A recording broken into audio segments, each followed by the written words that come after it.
Hello, everybody. Welcome. Good morning.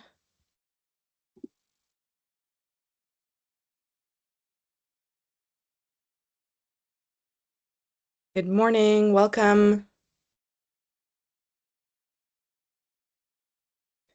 We are in webinar format, so you do not have access to your camera nor your microphone. We're going to record the session. You should have access to the chat. Please let us know if you can hear us, hear me.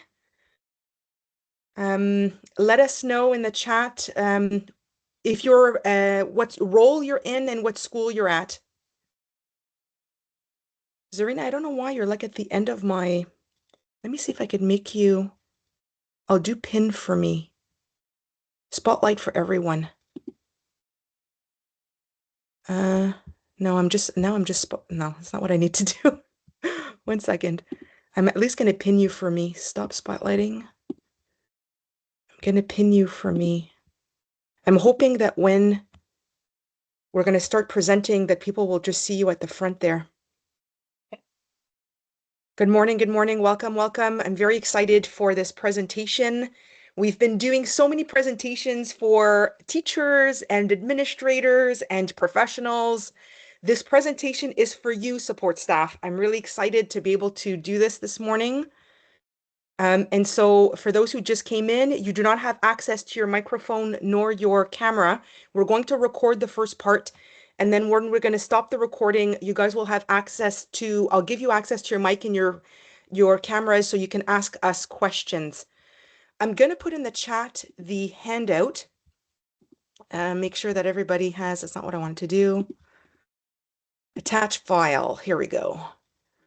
Attach from device. I'm going to put into the chat the PowerPoint, the handout for the PowerPoint.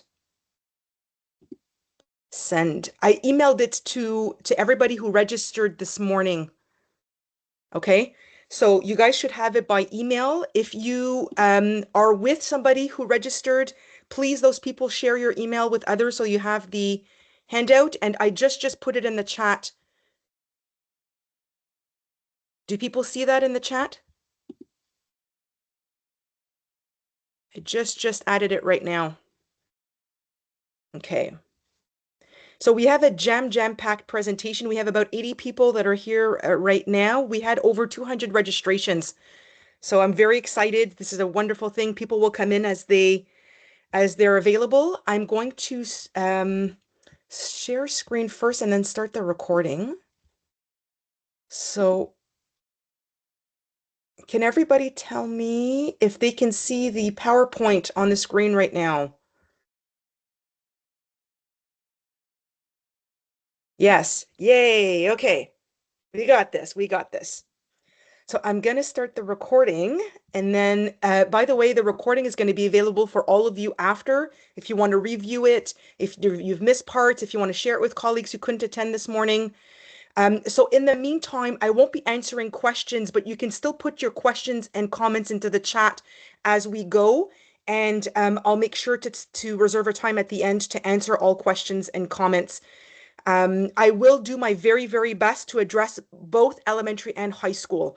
It's meant to be for all of you. All right, so let me start the recording.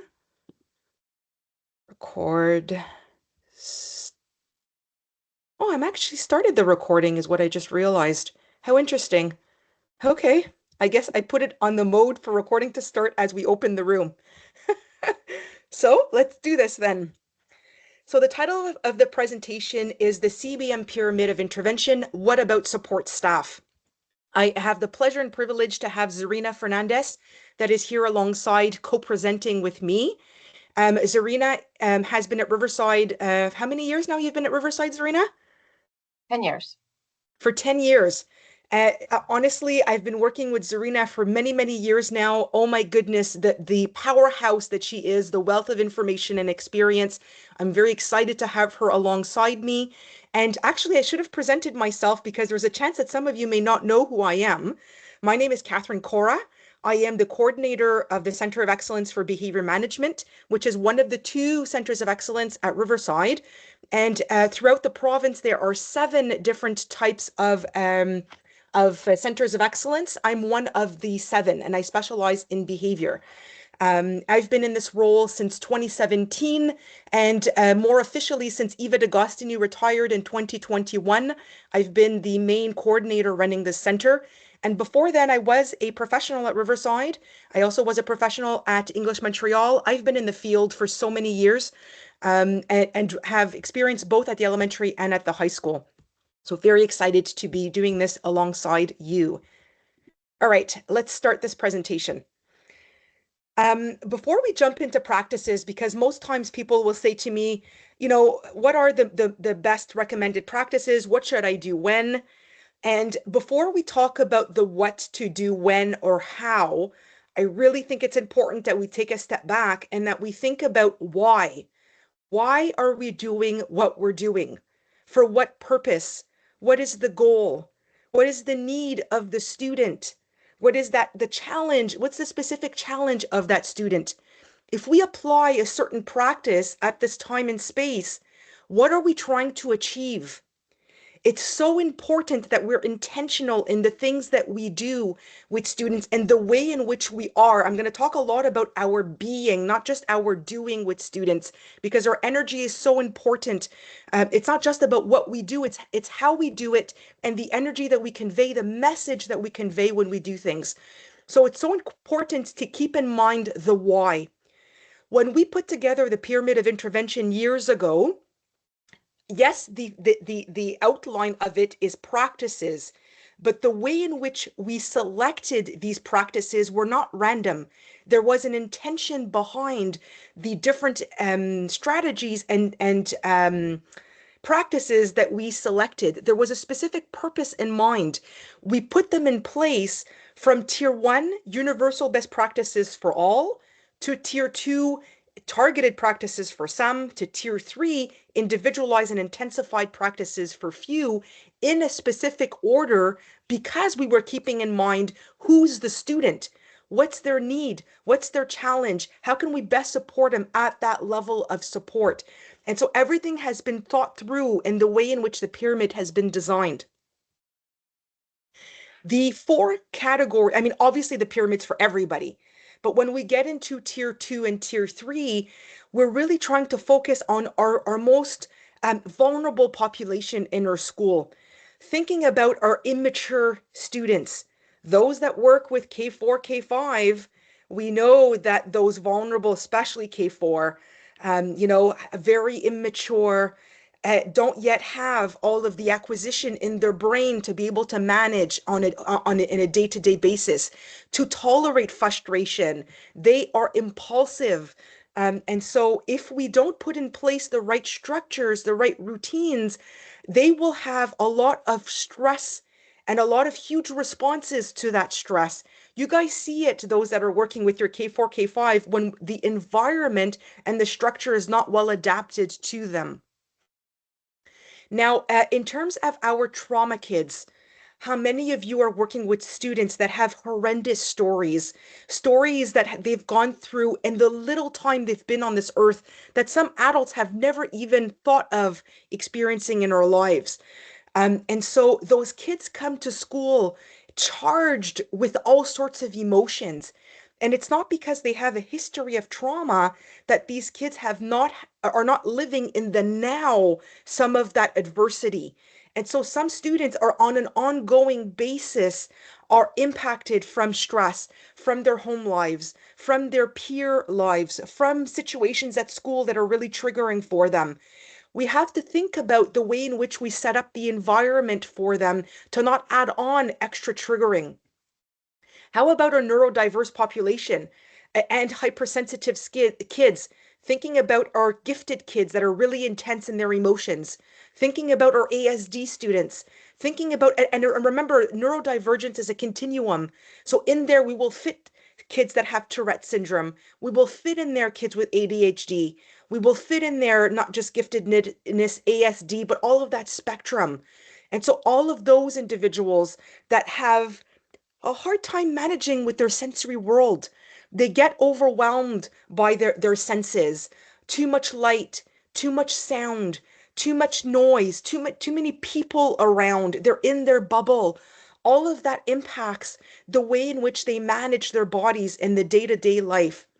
And so for all of these kids, if we don't think about their needs, about their individual kind of not just preferences, but the way in which they need for the environment to be adapted for them to be successful.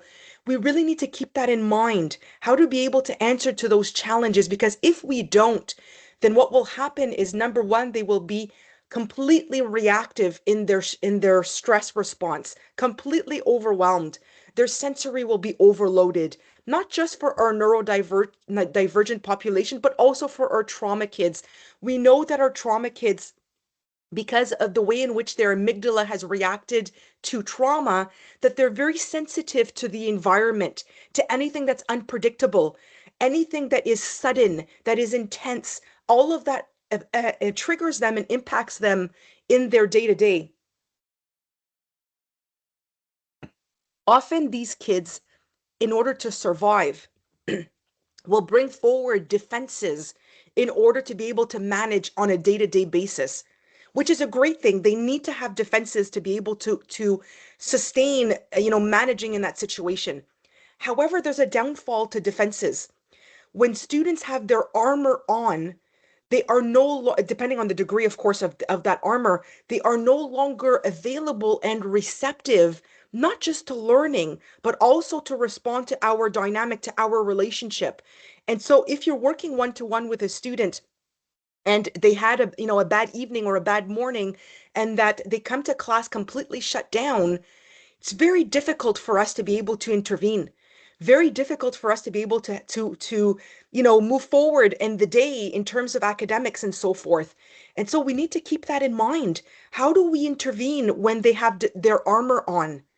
How do we go about that in terms of their stuckness in their emotions, in terms of their struggle with adapting to changing situations, to transitions? Oh my goodness, how many of our students struggle with transitions from one class to another, from the classroom to the hallway, from the hallway to the schoolyard, and so forth, even going to the bathroom. And so they get triggered by these situations, and then we expect them coming back to class to be ready and available to learn. And they're not. Some of them are, yes, but many are not. Transitions have thrown them off so badly that they have a hard time managing just because of that transition. So, what could we put in place in the structure and the routine to help them be more successful with the transition? In terms of connecting to the adults, we cannot take for granted that because we are working in the school and that we're a support staff or a teacher or an administrator, that they will connect to us by role. Kids don't connect to adults by role. They connect to us by relationship. It's who we are to them that matters. How often, I remember when I was a professional, coming into schools and observing situations and helping out the staff. And then there would be a crisis situation, and the staff would believe, because I'm the expert, quote unquote, of behavior management, that I'm the best person to intervene with this child. And what I used to say to them when they would ask me that is, my goodness, even if I'm the expert in this domain, even if I have all this knowledge, all of these strategies, I am not the person to intervene with this child, because for this child, I am a nobody. We need to become a somebody to our students in order to be able to intervene with them. And so, number one, before we intervene with them, do they know us? And if they don't know us, can we be introduced through somebody who knows them, and that they know that person, to be able to build that rapport first? We can't walk in cold. I mean, even with adults, I know for myself, when I'm in a room full of people, and that somebody's just going to come in that I don't know, especially if I'm in a bad mood, that will come in and that will start talking to me or asking me something right off the bat, really cold. It feels very awkward to me. We have these ways in our culture, these very kind of subtle things that we don't necessarily talk about, but we do this with our eyes, with our smile, with our body language. We engage into the relationship. We say hello perhaps first. We use the person's name. We do this so intuitively with adults, but we take for granted with students that because we're the adult assigned to them, that by default they should respond to us. That's not the way attachment works. We have to be their person first. And the last piece that I want to name here that is so common with our most challenging population, especially nowadays more than ever, is what we call peer orientation, which means the student is not engaged or oriented towards us, the adult, but towards their peers, towards their friend. And the issue with that is that when they're out there during the break or during lunch and they're having a good time with their friends, and then the bell rings and they have to come back to class. If those kids, and I'm saying kids widely, as much high school, even I could even talk about adult ed here. It's not just about elementary, that when students are oriented towards their peers in that moment, we need to re-engage them to come oriented back onto us.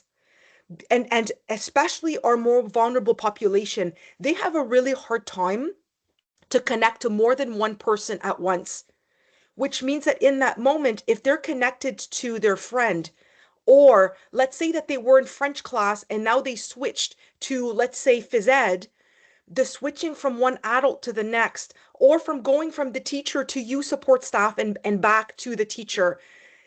Some students do not do well, not just with transitions from place to place and time to time, but also transition from adult to adult.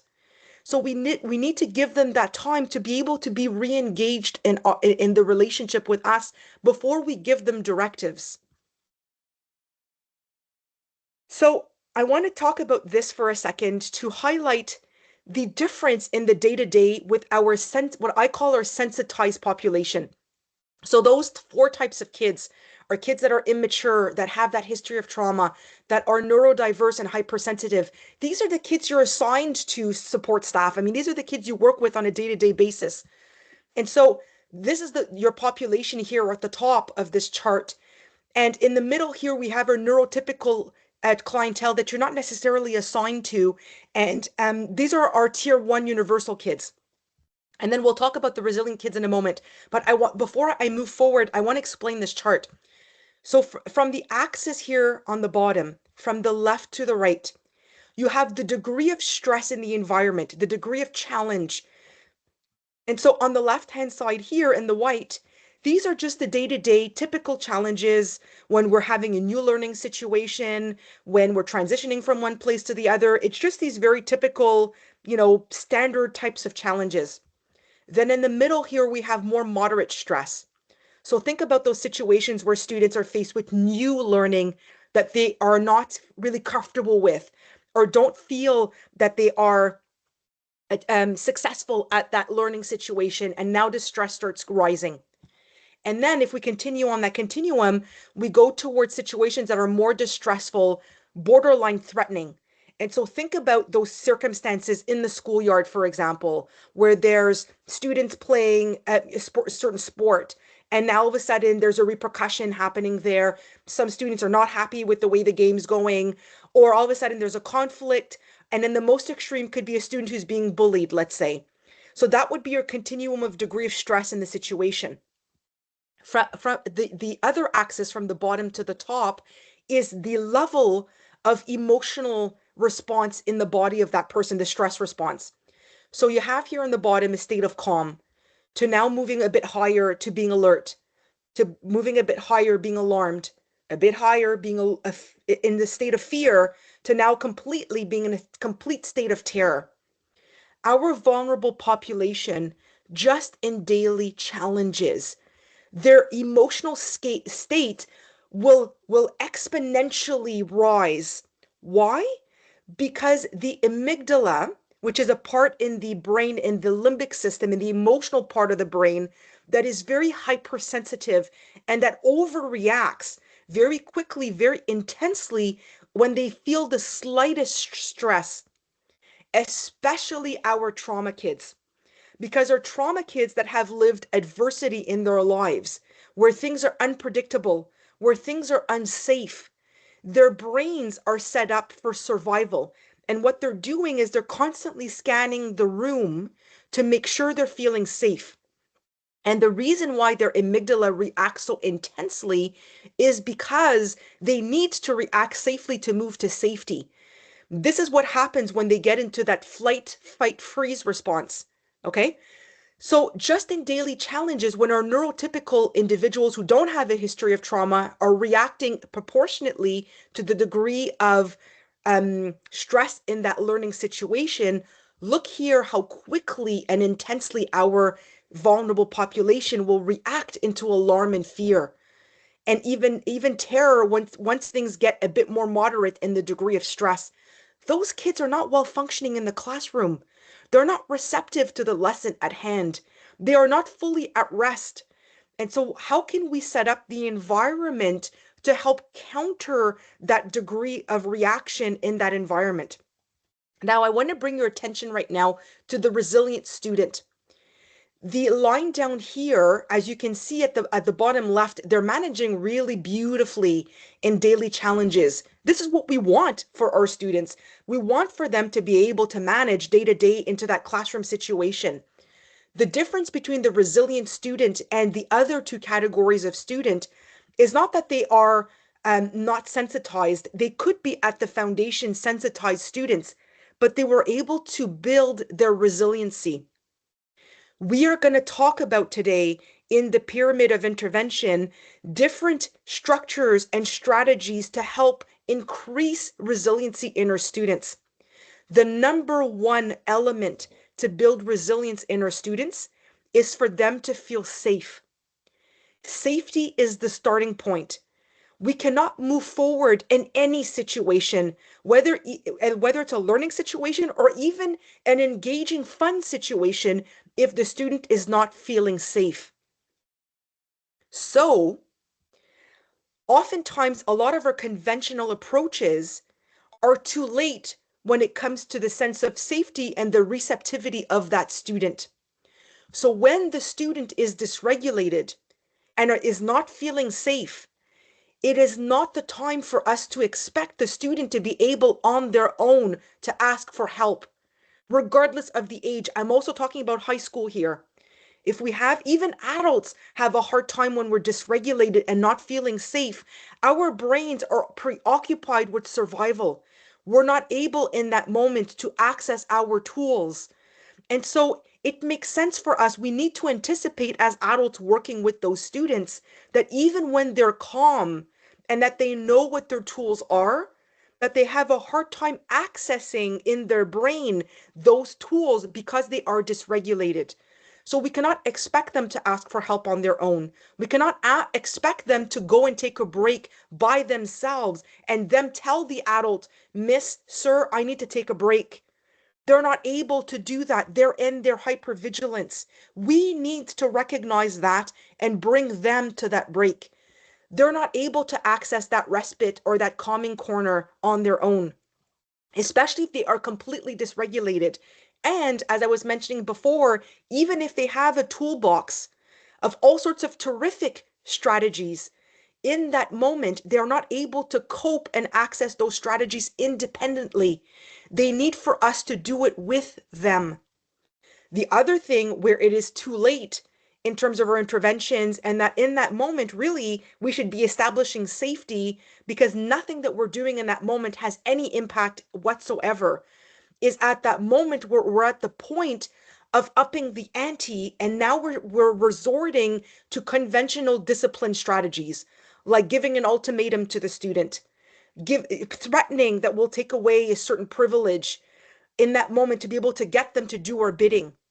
I promise you, in those moments, the student, not only are they not receptive, but unfortunately, with those types of tactics, we are harming the relationship.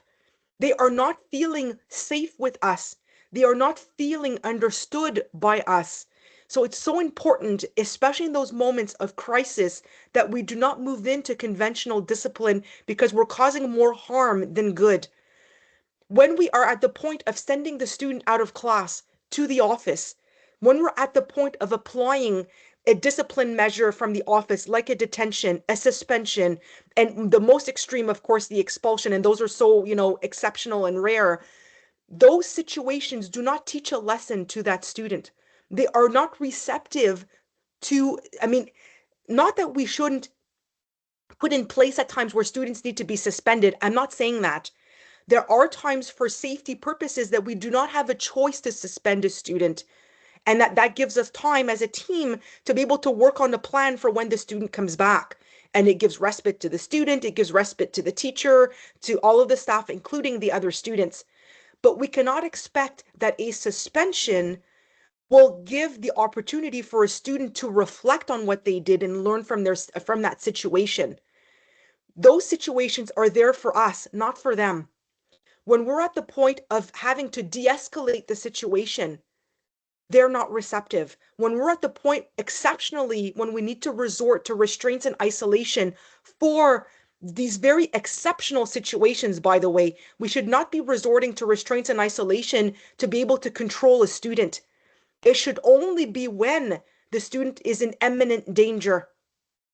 And so even in those situations where we don't have a choice, the student is not learning from those situations. They're in survival mode in that time and place. And so all of these different measures, especially with our trauma kids, we are not doing our best work. We are too late in having impact on those students in that moment. And so not only are they not receptive, but if we are constantly intervening in a time of a crisis, if we only wait when the student is upset to intervene, not only are they not receptive, over time, they will not have the time and space, the opportunities, the right conditions for them to be at rest, to feel safe enough to grow. The picture here on the left is an imagery of the activity in the brain. And the more we have blue and purple matter, the more we are seeing that there's maturity and development in the brain. On the left-hand side here, you have a 5-year-old. So those that are working with our K4, K5, you have the proof here on a neurological basis that our 4, 5-year-olds are nowhere near ready to be able to handle stress and conflict and adversity and to be able to access the good functioning in their brain, the executive functioning, being able to reflect on their situation, be able to be responsible, to be considerate of others. They're not able to do this at that very young age. Look at the second brain here, again on the left. We're talking about a preteen brain. So think about our Cycle 3 kids in elementary, or perhaps even let's bring it all the way to grade 7. There's a little bit more matter, but not that much more than our 5-year-olds. It's not before our teen brain. And it's just the beginning, and just the beginning when the right conditions are in place. So all of our trauma kids, all of our hypersensitive kids, when their brain is hijacked by stress, there's only so much energy to go around. So it's either going to go for survival or it's going to go for growth, which means that our trauma kids that we're working with are hypersensitive kids that are so overwhelmed by their environment. Their teen brains in the high school level don't look like this. They look like this. And so it's never too late for the brain to grow, but it grows at the rhythm of the student depending on the right conditions in the environment. And look here, if there's anybody here from adult ed, even the 20-year-old, it requires all the right conditions. And so us adults, we have access to our prefrontal cortex to be able to slow down our impulses.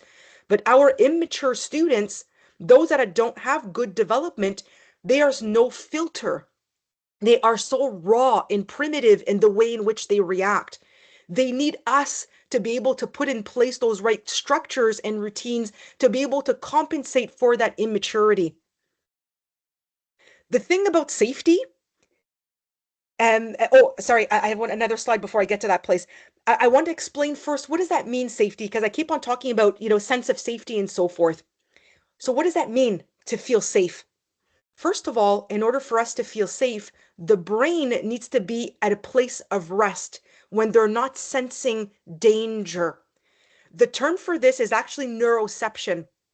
Neuroception is basically the way in which our brain will identify whether there is danger or not in the environment. And so it's not whether or not the environment is safe where we deem it safe.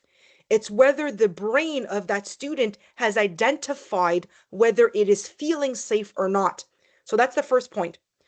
The second point, which helps for a student to feel safe, is having the presence of a warm and nurturing adult that the student can trust. And so, again, talking about relationship, you can't get into that dynamic cold and be a nobody to that student. Being careful in the type of discipline that we use. If we're using discipline that pushes the student to feel misunderstood, unliked, making the student feel like they're not appreciated, that their presence is not welcomed, even if that's not our intention. Sometimes our discipline can bring separation, like, for example, sending the student out of the class, like, for example, putting a student in timeout, or putting in place a consequence. Not that there are not natural consequences in life, but sometimes we will take a consequence to be able to modify the behavior, where we could even up the ante to an ultimatum or a threat.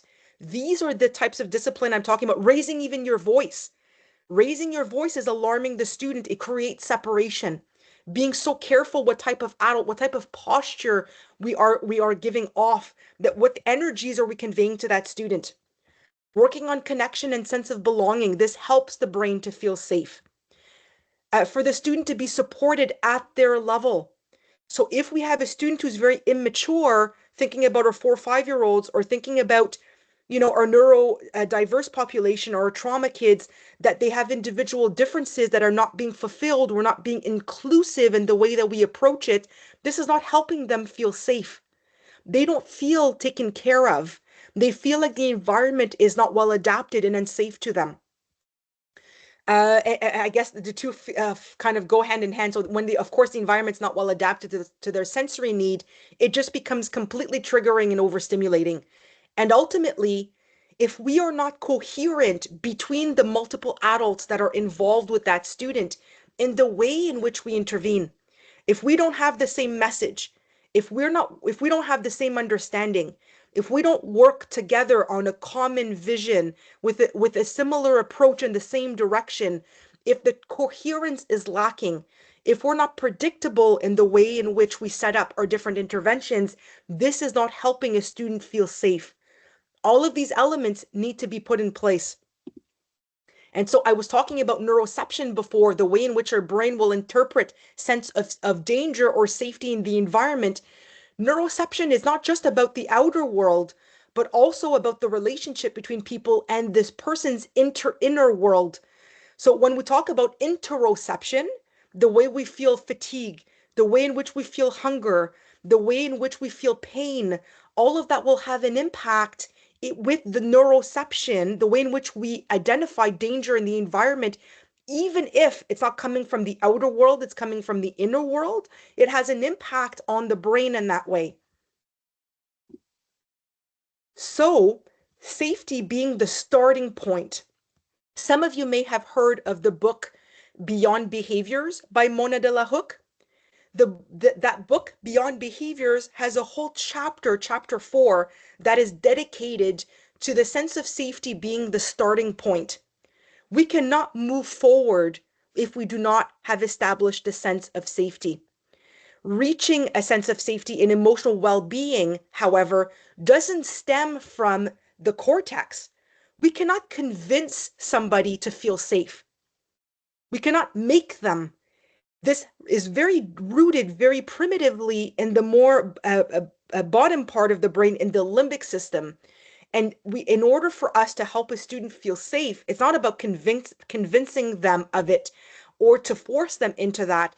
It's about setting up the right conditions, and that we put a lot of focus on prevention rather than crisis management. I've noticed as I come into schools and I observe different situations that we sometimes have the reflex to wait until the student gets upset before we intervene, Remember that slide that I looked about being too late? When the student is dysregulated, they are not receptive. It is too late for us to have good, favorable types of interventions that have a long-lasting impact. We need to intervene in between those incidences. We need to focus on addressing when the student is receptive and connected to us, not waiting for them to be upset to intervene. And so the pyramid of intervention, for those who are familiar with the pyramid, I've presented on it, many years prior.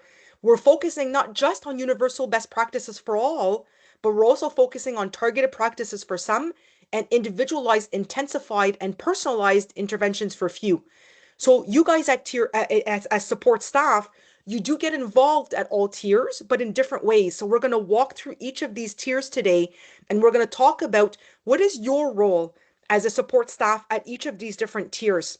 And again, we need to focus on prevention, setting up those right conditions. And you'll understand what I mean about conditions when we're going to walk through the pyramid. And so in terms of the pyramid itself, the documentation for the pyramid, we have one for elementary, we have one for high school, and we're currently working on an adapted version for K4, K5. It's going to come out at some point during this year. And so I'm almost at that cusp of being able to release it. I'm just kind of getting some last minute feedback from different key people before I'm going to publicly share it with everybody. But these documents, the other two, are available right as we speak on the website. By the way, I don't know if you guys are familiar with the way in which the webinar format is made. You guys can actually click on the links that are on the slide to be able to access those pages, and that will not disturb the presentation that I'm doing right now. You can actually even move ahead on the slides. You can click on links. For those of you that are more francophone, you can even change the language to French if you'd like for the slides. So just a little tidbit in case you didn't know. So the way that the pyramid has been built is that we have a page, actually it's two pages now because we've made it more developed, where we have on the left-hand side the practices, and on the right-hand side we have the examples of the strategies that could be used within that practice on the left. We've got two pages for each of the different tiers. So we've got one for tier 1, one for tier 2, and one for tier 3. And alongside with that, we have considerations, things to think about as you're walking through the tier, about in the way in which we apply the strategies, or to help us be kind of attuned about where we're at. How do we know that we've done everything that we could do at a certain tier and that now it's time to move to the next level of intervention? The other thing that I had the opportunity to do over the summer that I launched at the beginning of the year is the checklist. This checklist was designed mostly for teachers, but I want to invite support staff and administrators and other key roles to become familiar with this checklist, especially the tier 1, because the tier 1, unless you are a support staff assigned to a group and you're working hand in hand with the teacher, then this would be completely relevant to you.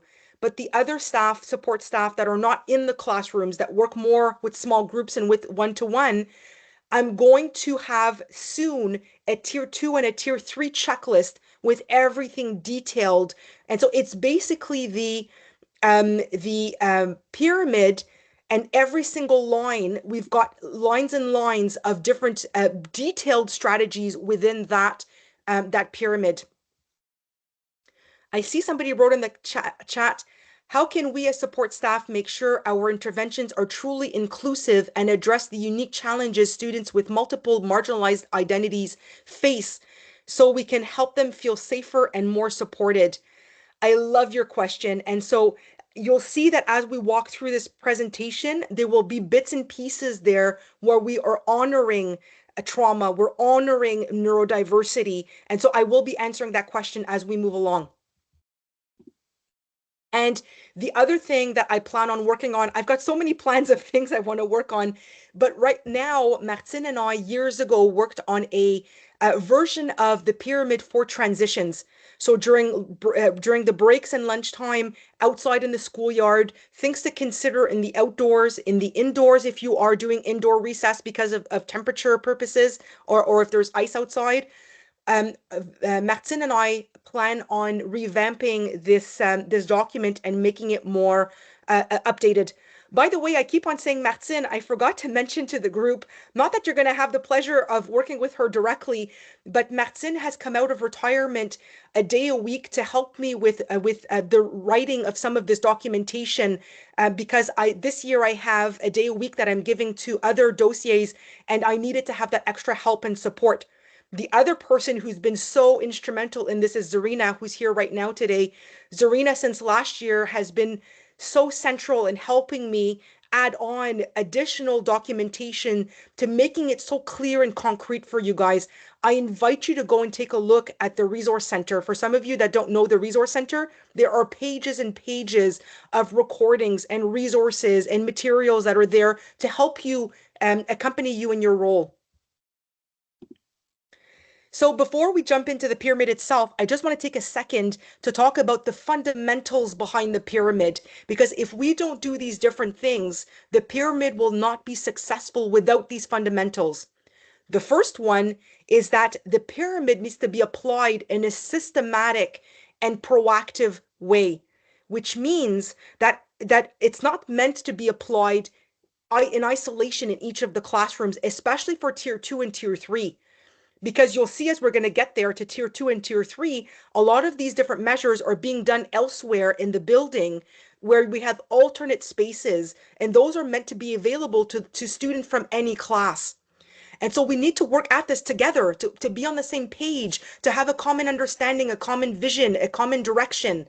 And proactive, I mentioned this already, we shouldn't wait for those problems to arise to deal with them. We should work around the incidences for them to be more successful. And so in terms of that prevention, yes, for the student to be receptive, but also thinking about what are those primary needs. I talked about safety, but the other primary needs are a sense of belonging, in terms of feeling emotion, in terms of being able to have moments of rest, in order to have moments of play and expression. All of that fits into being able to cater to those primary needs. And not just for our 4 or 5-year-olds, even at the high school, all of these different elements need to be looked at. Being reflective in our practices as adults. How often we forget, even if we're well intentioned, the way in which we intervene in the relationship is a dance, it's a dynamic, it's a two-way street. What we do impacts the student. And so we need to be sensitive to that. We need to be self-aware of our adult response. And if we're not at our best, because let's face it, we're human. We have our good days, we have our bad days. Sometimes we get tired, sometimes we get overwhelmed, sometimes we feel powerless, we feel frustrated. And it's not that we should be robots. There's no expectation that adults should be at their top all the time. We need to work, and that's like my second to last point here. We need to lean on our team, to work together, to relay each other, especially with our tier 3 kids. We're not, no single adult is meant to work full time with our most challenging tier 3 kids by themselves. No adult, not even support staff. We should be working together as a team, and that we create an adapted schedule where that student has blocks of time with different adults where we can share the weight and the responsibility of that one student. Because if we do not do this, then what will happen is that it's the adult mental health that's going to be impacted. And so we do not want to burn out any single adult. We need to work together as a team to make this work. And of course, if we're going to work as a team, then communication is of the utmost importance. When we support staff are working one-to-one with a student in an alternate setting, are we relaying the information back to the teacher? And vice versa, is the teacher or the resource teacher or the administrator or the professional for that matter that comes into the school to work with the student, are we sharing vital information among ourselves about what triggers the student, about what works, what doesn't work, even from year to year? I remember when I used to work at English Montreal, we used to do by default at the end of the school year, every single adult that was working with a student had to do an overview write-up about the overall of the year and share with the next year person, whether it's a support staff or teacher or whatnot, some key elements to keep in mind so we don't start over every year, and to be able to share that vital information. So now we're going to get into tier 1. Let's get into the nitty-gritty. Tier 1 is the foundation for all. So even our tier 2 and tier 3 students benefit from tier 1. We're not supposed to jump steps and go directly at tier 2 individualized practices with a tier 3 student if we haven't yet worked on tier 1 and tier 2 first. And so all of these things need to be put in place. And what we do for tier 2 and 3 is we add on. So we emphasize tier 1 and we add to that tier 2 and add to that tier 3. So Zarina, my dear. when we talk about tier 1 and we're talking about practices in the classroom, what does that look like? How do we get involved? So we're basically supporting the teacher in the classroom, right? For that extra set of eyes in the classroom, we're modeling, we're noticing the things that the teacher perhaps didn't see, right? Also, we're helping to create that sense of belonging within that classroom. So sometimes there's class meetings, so we should be getting involved, participating in those meetings, in those discussions, participating in any kind of activities that are happening in the classroom to model. Also, sometimes we're animating the brain breaks or emotional release activities. Emotional release activities can be anything from ripping up papers to folding cardboard boxes. It's basically a way to channel that energy in a positive way. Another one is to build emotional literacy through activities such as going through emotions, talking about what the facial expression looks like, what are we conveying with our body language. If I may add something, Zarina, in terms of the emotional release activities, for those that may be familiar, I'll write it in the chat. It's a book called Reclaiming Our Students. I actually later on in the handout, I do have a link for it, but Reclaiming Our Students, with that book, there's an inside out handbook. And in that handbook, you guys can download it for free. I think you go to, I'll get the address in a second and I'll put it in the chat. But if you put in um, the password experience, so I'll just put it in the chat, experience, you'll be able to download that handbook for free. And that handbook, by the way, has has been adapted for elementary, for high school. This can be used at any age. The other thing I want to say really quickly is we have the tendency when it comes to emotions to teach emotions in a very intellectualized way. We need to make sure that we're making it experiential for the students. Many kids have not had the luxury at home with their parents to go through these steps of it's not just that they of giving the words. Some kids know all the words. They know happy, they know mad, they know sad, they know frustrated, whatever it is. They're not able to match the word to their inner experience. We need to take the time to help them match the word to the feeling. Instead of just being very rote and just giving them as a matter of fact. That's not the way emotions work. Emotions work in a more primitive, basic, experiential type of way. Yeah, so being Um, more specific of what does that feel like in my body? Are my hands sweating? Does my face feel flush? Being more specific. Perfect. I'm just going to switch the slide for you, Zarina, and I'm going to go and look for the whoop, did I switch? Yeah, here we go. And I'm going to go get the link there on the internet. So more examples are greeting. It's really important to greet our students. Here I wrote following the teacher's model because sometimes it can be that she's standing at the door and she's giving everybody a high five, or it could be that he's just going to call the presence in the classroom. So you can follow the teacher's model or you can do your own individual model, but it's really important to say good morning and to say, hey, I noticed you. I know you're here. Also bridging. So when we become a significant adult to that student, it's important to say, I'm leaving. I'm going to see you after in the afternoon in French class, or I'm going to an appointment, so I'll see you tomorrow, to bridge them to the next time that you're going to be together. Again, noticing the small details in the classroom. So going around and providing that encouragement when you see that they're struggling, or the support to do their work, some guidance, reminders. It could be, usually it's nonverbal because we don't want to be disrupting the classroom. Mm-hmm. So little signs like raising your hand, reminding them to be quiet. Um, but sometimes it has to be verbal, and you can remind them, hey, you have to get out your orange binder now, we're doing this. That's those are examples in the classroom. And again, we're always trying to build rapport. We're trying to get to know the students. We want to know what their hobbies are. Then after, we can use that to our advantage when we want to talk with them about something. We want to know their interests, information about family life. So we can ask them, oh, how was apple picking? Oh, I went apple picking too with my family, etc. Or we know that they're living with mom or dad. How's that going? It's going to help us to know all that information. Also, we're observing. We're constantly observing in the classroom. We want to know, what are the patterns of some behaviors? Is it always happening after recess? Is it always before a French class? So then we can know what strategies we can put in. We want to notice what their individual needs are.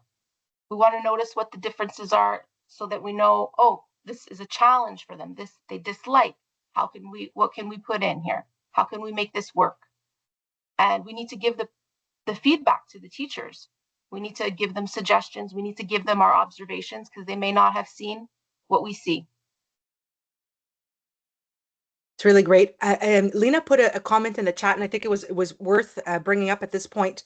Lena was saying that, oh wait, did you put it into, oh here, they might not have understood. I was talking about emotions before, and Lena wrote, they may not have understood their interoception. So remember, interoception is feeling your inner body. So in terms of fatigue, in terms of pain, in terms of hunger, and more, and anything that's your inner feeling of your body. So if students have not understood their interoception, they may be crying, and she was saying that they may think it's a sign of happiness. Some kids are having a hard time connecting their bodily functions or reactions to what emotion does that equate to, and to give it the proper word. And so focusing on how their bodies feel to associate it as the emotion is really key. I really appreciate that you brought that up, Lena, because it's true that we don't take enough time not just to focus on the emotion in an emotional way through experience, but also tying it to the body. And so moving away from just that traditional teaching of just matching the word to like the thing I think that is the least helpful is to show cartoons of different kids' faces. They need to see actual faces. What does it look like, an actual expression of happiness, of frustration, of sadness, even using a mirror to be able to look at themselves doing different facial expressions, and to move away from that. By the way, I re-put the handout in the chat for those who came in late. I just wanted to make sure that everybody had access to the handout. All right. So around tier one, remember that even if you are assigned to a student in the classroom, if you are there to be a second person in the room to help the teacher, we're not there to ignore all the other kids and just focus on that one child. Sometimes we can be that backup for the teacher, and to continue to model all the things that the teacher is modeling to the group. So one of the basic things for tier one that is so important, and especially at high school, we don't do this enough at high school. We take for granted that they're old enough that we don't need to do this, to actively greet and engage students, calling them by their name, and having a strategy. Like, so you could even have a list. If you have a lot of kids and you're having a hard time remembering all the names, have a list with pictures and the name next to it. I remember my daughter last year, she's in grade 9 now, so last year in grade 8, she one of her teachers, I can't recall which one, she couldn't stand the teacher. And she's not the type to not like, a teacher. I mean, up until now she hadn't really not liked a teacher. And one day she said to me, Mom, we're in March and she still doesn't know our names. And so it's such a perfect example. If we're not taking the time to show interest, to show delight. I remember one time at English Montreal when I was a professional, there was a kid who was really upset with a teacher, or I don't remember, or maybe it was even a support staff, and he had said to the adult, "Well, of course you're nice with me. You're paid to be nice." And so we need to show to them that we're doing this beyond the fact that it's our job. Even if we're doing it because it's our job, can we show some genuine interest to the kids, that we're there for the right reasons, that we pay attention when they're talking, that we show that we remember things they've said, um, that we even the last piece about highlighting common points. The reason why we would highlight common points is because it's the easiest way to connect to somebody. There are Noticing simple things yeah, like yeah, hey, you got a new haircut. I like it. yes, I like your red sweater. yeah, Or you have exactly, new shoes. Just noticing, yeah. noticing the little things. Yeah. Even things you don't like in common. If a kid doesn't like, I don't know, broccoli, you could even say, "Oh yeah, me too, I hate broccoli." And so that could be a way to connect. But what I was going to say is there's 6 different ways in which we attach, but some of them are really vulnerable to connect on. Like for example, being known. Not everybody wants to share themselves, divulge their biggest, darkest secrets. But in order to connect on sameness, to say to somebody, "Oh, look, we've got this in common," could be the least threatening, easiest way to connect with somebody. And so sameness needs to be your back pocket strategy to connect with kids. In terms of the posture, my, I would say that students in general are much more paying attention to our nonverbals and the energy that we convey than what we actually say.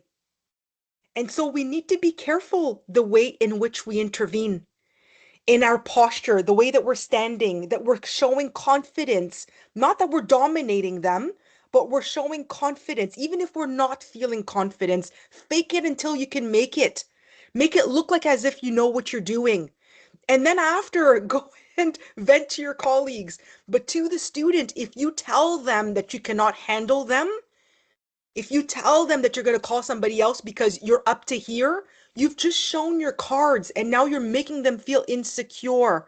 Remember, your number one focus and priority is safety.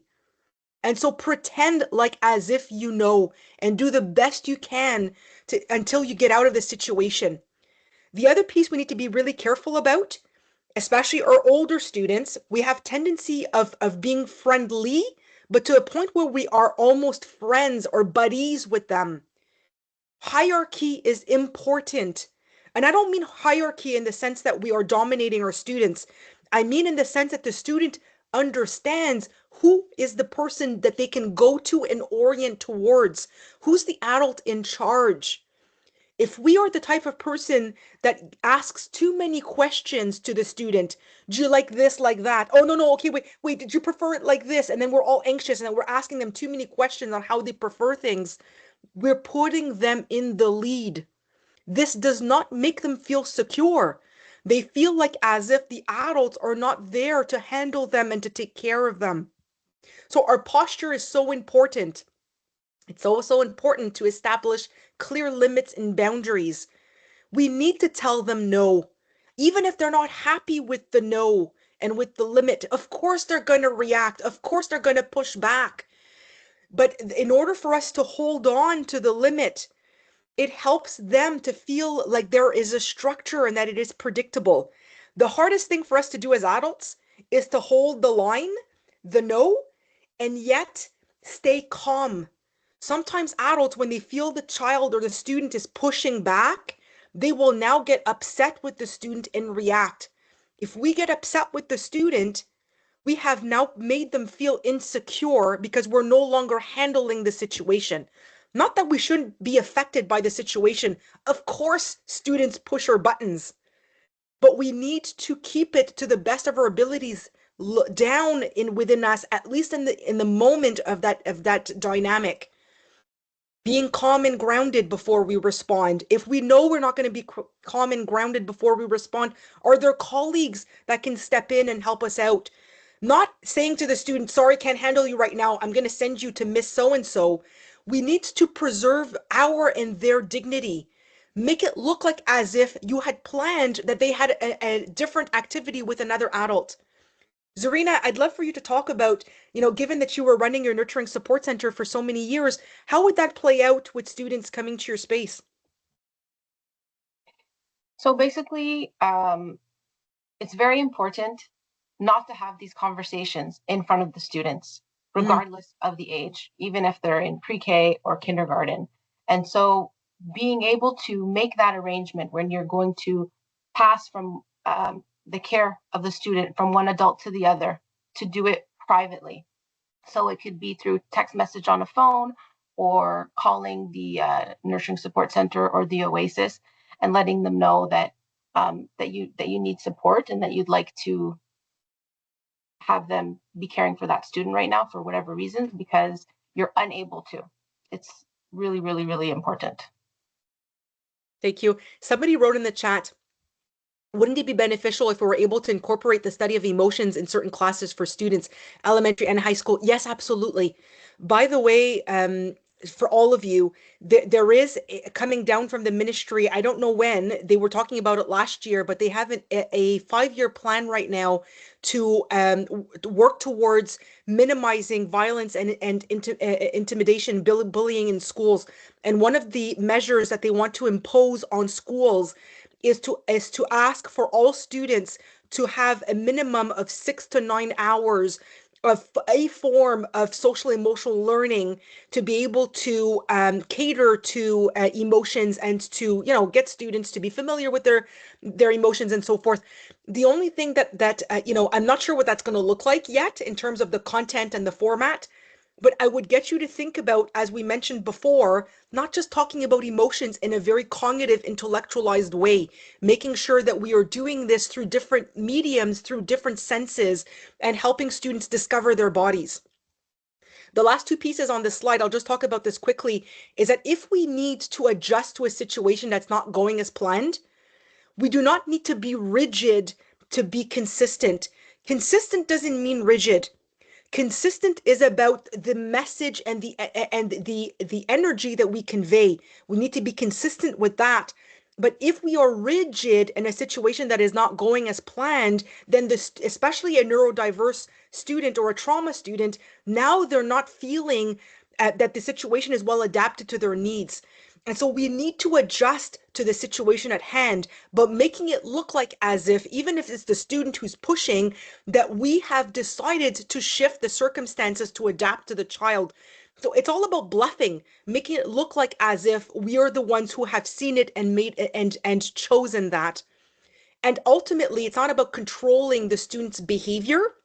There's no such thing as controlling a student who is out of control.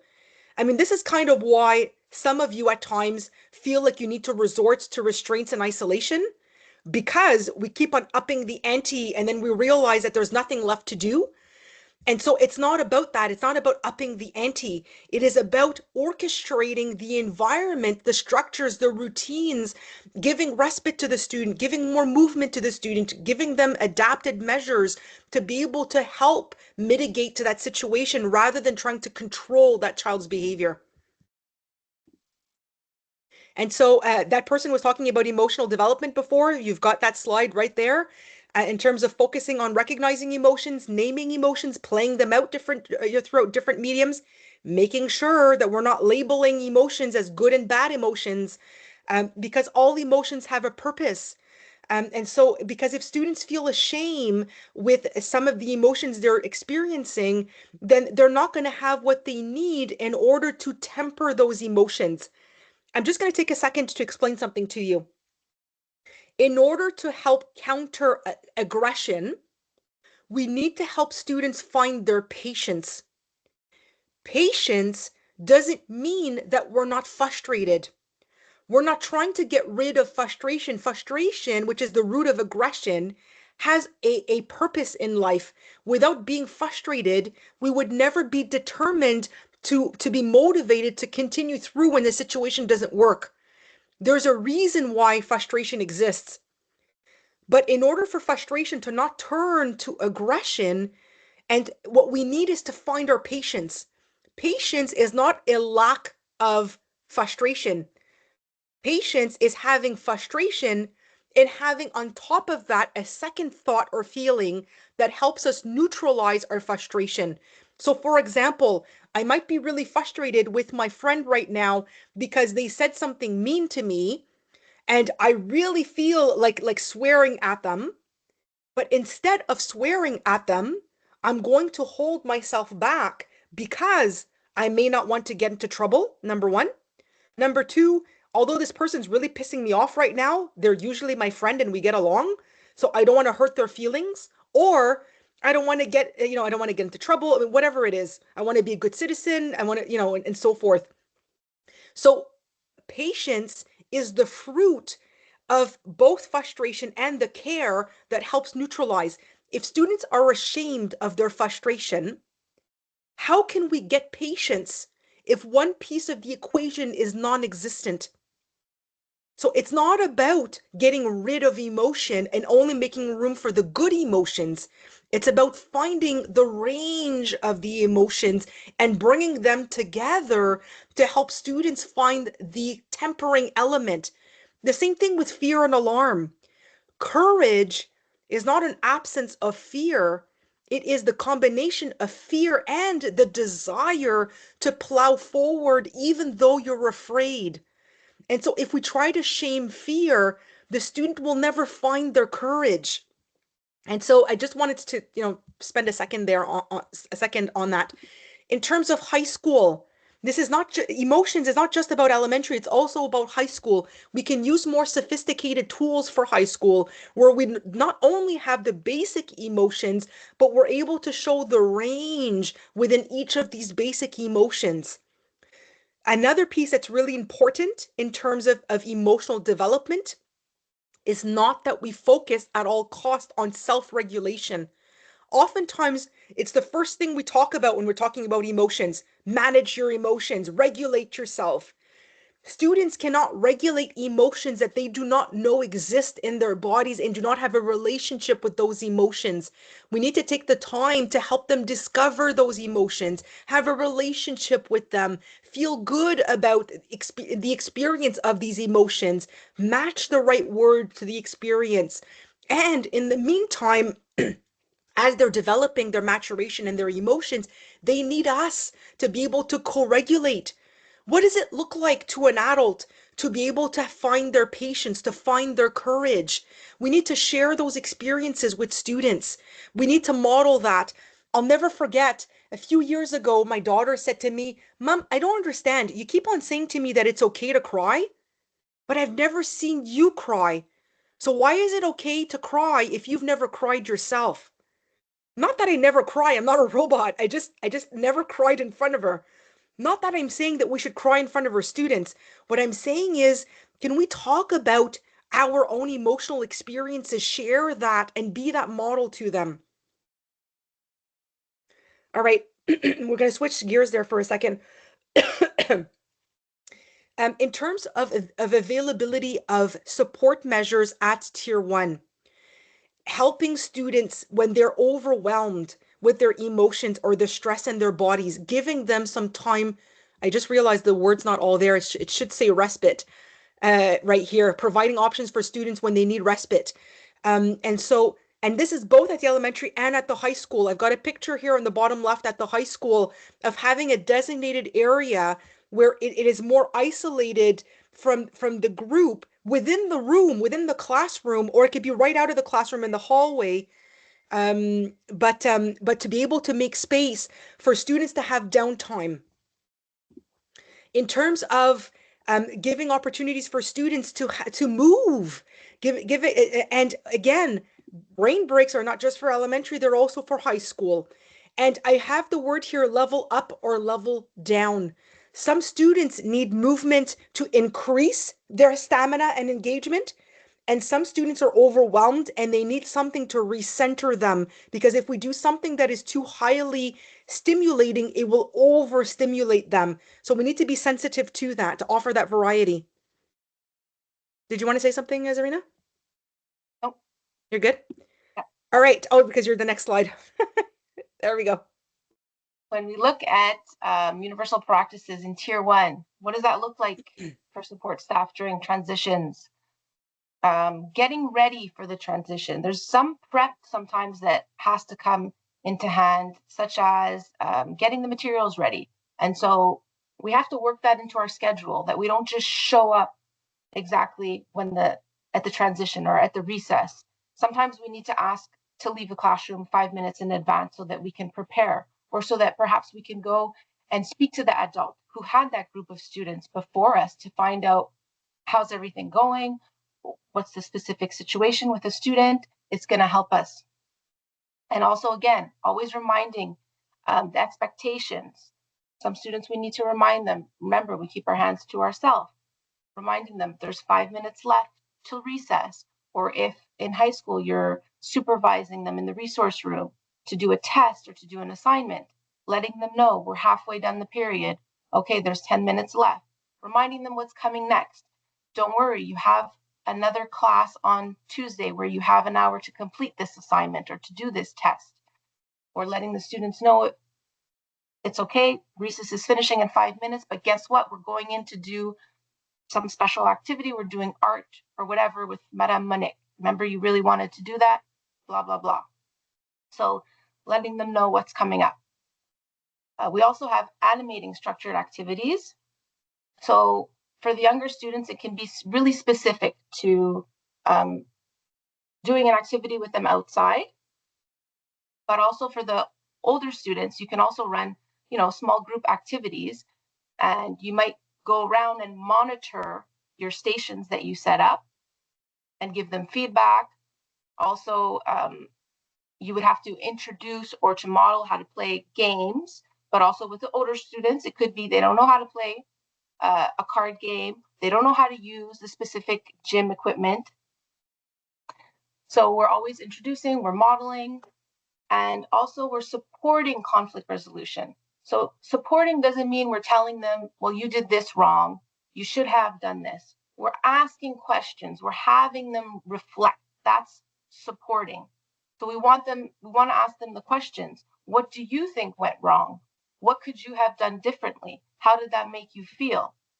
We're asking those questions to have them come up with the answers, for them to reflect. And we're always taking the opportunity during those transition moments. It's very good opportunities to build rapport. So it could just be from walking from French class to English class, you're talking to them, or going outside for recess, you're actually playing with them, or you're saying, hey, I'm going to come see your soccer game. You're playing soccer at last period. I'm going to come and watch you. And you're encouraging them. It's really great. I just wanted to come back for a second on the supporting the conflict piece. We have the reflex at times when kids come to us with a problem to try to focus on the solution, figuring out who started it, who continued it, who's at fault, how can we address the situation. I promise you, 99% of the times when kids come, and even if it's like these most ridiculous situations, I mean, we have stories sometimes that kids during recess will come and share something that another student has done to them or looked at them a certain way. Most times when kids are coming to us to tell us this, it's not that they want us to fix it. They just want a listening ear. It's okay to come alongside the student, even if they had a part of in that situation and they contributed to the conflict. Being able to validate and to normalize the emotions that they had in that situation is more powerful than giving them recommendations on how to manage the friendship that the conflict that they've done in that situations. We tend to be so intellectualized with all of these different things. Most time kids just need the reassurance.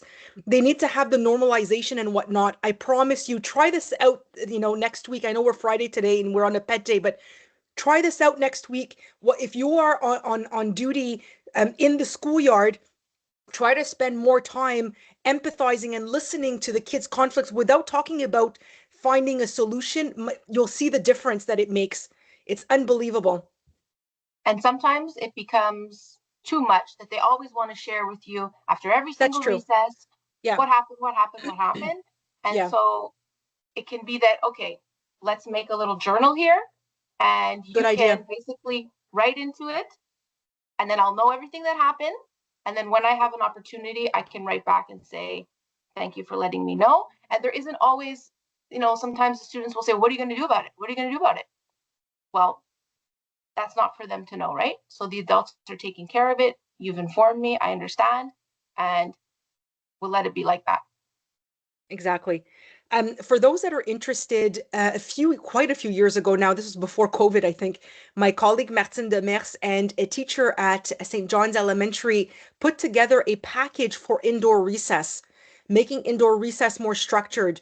And so I invite you to go and take a look at the link. Everything is there with ideas and how to structure it and so forth. I'm sure that that would help save so many headaches of indoor recess. In terms of the website, I've decided to, at the end of this presentation, we have the time, I'll do a quick peruse of the website to show you the different sections, but I'm conscious of the time and I want to make sure that we get through the presentation. So in terms of tier 2, I just want to describe really quickly, just to make it clear in your minds, what does a student at tier 2 typically look like? And I'm giving you broad strokes, okay? It might vary from student to student, but I just wanted, to generalize it. At tier 2, we specifically refer to approximately about 10 to 20% of our student population. First of all, if we have tons and tons of tier 2 students and it is higher than 20%, we need to start asking ourselves questions about the way in which we manage students in general in the classroom and in places of transition. Oftentimes, when we're constantly focused on crisis management and we're not doing enough prevention, we will have more up during the year of tier 2 students. And so the more you focus on prevention and have those right structures in place, it should not surpass that. These are the types of students that require further support than tier 1 universal practice. The universal practices are helpful, but they're not enough. Those are the types of kids that have overwhelm in their emotions that can result into behavioral manifestations of different kinds. They oftentimes do better in a small group setting, 2 to 4 students, and in a more structured environment, especially during unstructured time. So during lunch and recess, for example, at tier 2, not all of them, but some of them do better in a smaller group or in something more structured. Their success in the classroom increases when certain targeted measures are assigned or scheduled for the student. And we'll talk about that in a second, the different measures. And they benefit from having breaks outside of the classroom for movement. And we'll talk about these other things as well. Zarina. Yes, targeted practices. What does that look like? So having check-ins. So it could be every day. It could be specifically on certain days when we know there's specific teachers that it doesn't always go well for our students. It can be several times a day if needed, or at the end of the day. Supporting the teacher and introducing and modeling new materials and tools. So if we assign a specific, a new chair or a new fidget tool or whatever, it's important that we go over how are we using that and what are we using it for, and explaining, well, we've decided that you can use this because it's going to benefit you for such and such, but if it's not used properly, then it's not benefiting you, and then we'll have to take it away. Also, being involved in scheduling breaks. We have to be really specific in saying, we can't just say, okay, go for a break now. We have to say, you're going to have a 5-minute break or you're going to have a 10-minute break. And what are you going to be doing during that break? Are you just going to have a drink of water? Are you going in the hallway to do some exercise? Are you going to be using the 5-minute animal hit or the pathway? Is it a sensory break? We have to organize those and be very, very clear on the time length and what exactly is happening during that break.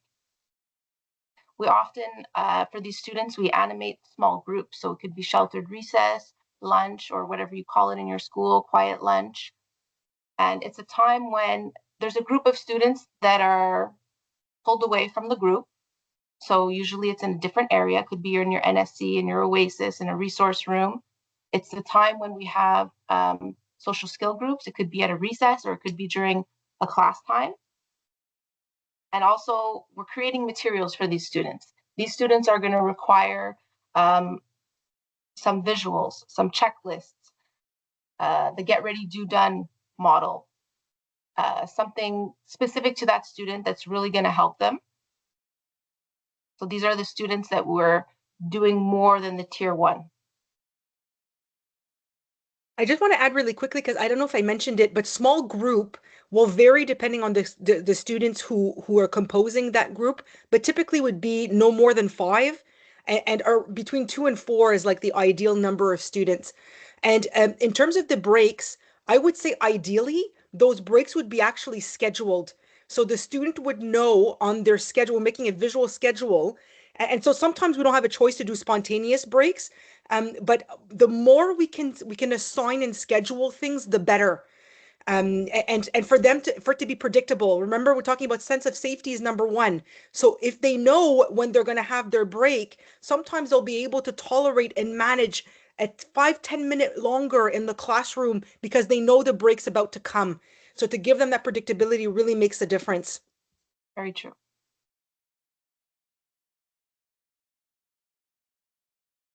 So Are we you have good? some Yeah. examples here. They could be in the classroom or they could be in another location within the school. So we also provide these students with different workstations. Sometimes it's within the classroom. You could be on one of those surf desks. You could be writing on the floor. It could be the window ledge, whatever corner in the classroom. But there's also other places, such as it could be in the hallway. There could be a desk set up in the hallway because we know that the students will work better there. Also, we start giving more tools. So privacy folders, memory aids, stand timers, different types of seating.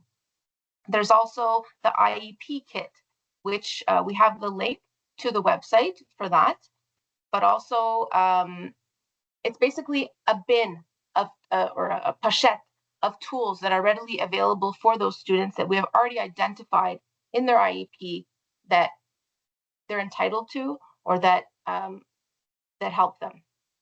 Having responsibilities within the classroom, not just perhaps this week you're the teacher helper or the person that passes the paper, but sometimes assigning a specific uh, responsibility to that student, giving them that task is helpful. Asking them to go and get the papers from Miss Louise or whatever.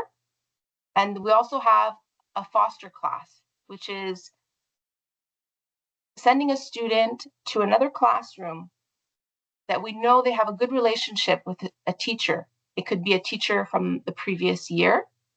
We usually do this for students that struggle when there is a substitute teacher or struggle for a specific subject. Also, we have scheduled work times. So either with the resource teacher or with the technician in the Oasis.